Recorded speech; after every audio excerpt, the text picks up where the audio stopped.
My name is Carmine, and I grew up in New Jersey, New York area, and my family was very involved in alcohol and drugs, and so at a very early age, I was involved with drinking and drugs. I remember a lot of violence. I remember a lot of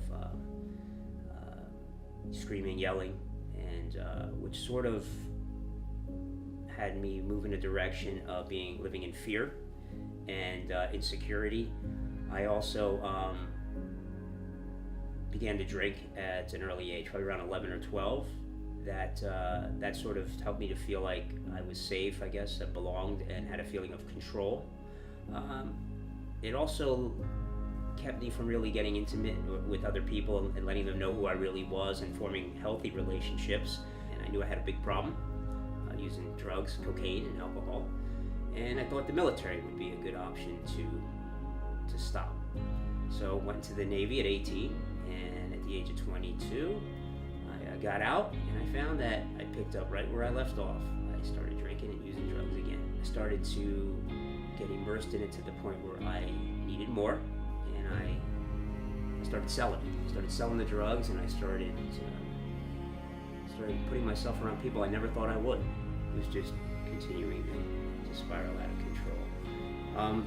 I think the only thing that sort of kept me from dying or at least becoming homeless at that point was that I was able to make good money through learning some technical trade through the military. They taught me how to fix computers.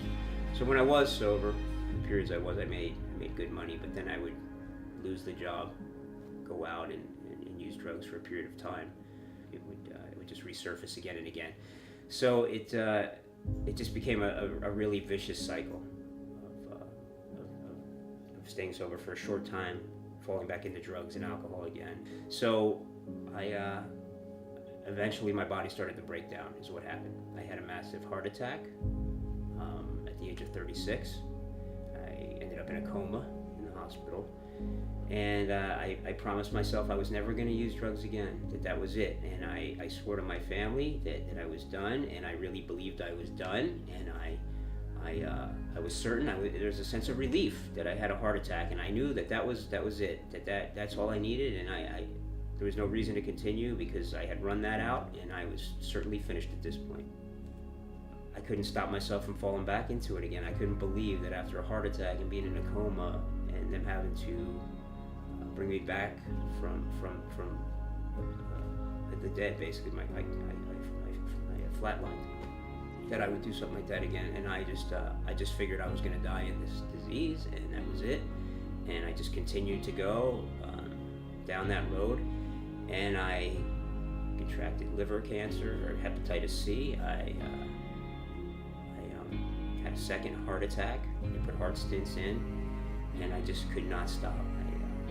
Sticking needles in my arm, I was freebasing, I was doing everything you could imagine, and I just didn't care anymore.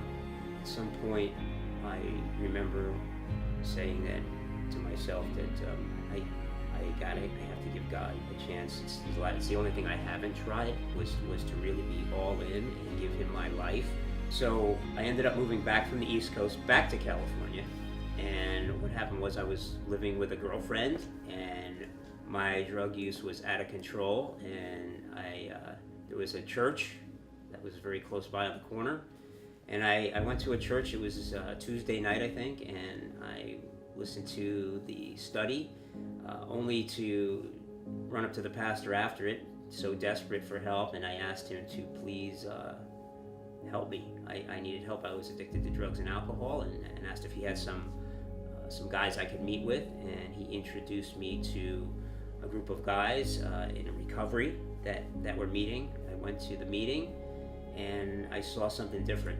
What I saw was I saw a group of guys who were being honest and transparent about where they had come from and what was going on in their lives, and I felt truth was there and hope was there. I just saw people who were like me, but they were like me, but they had victory. They weren't in drugs and alcohol anymore. They had something I didn't have, and I could tell, and I wanted it, and felt a part of those guys for the first time in a long time. I hadn't felt a part of anything, and I decided to take the suggestions that they were giving me, which was to give my life to God, to let Him into my life, and to learn about Him, and to study His Word and give my will to Him, and that they would walk with me and lead me.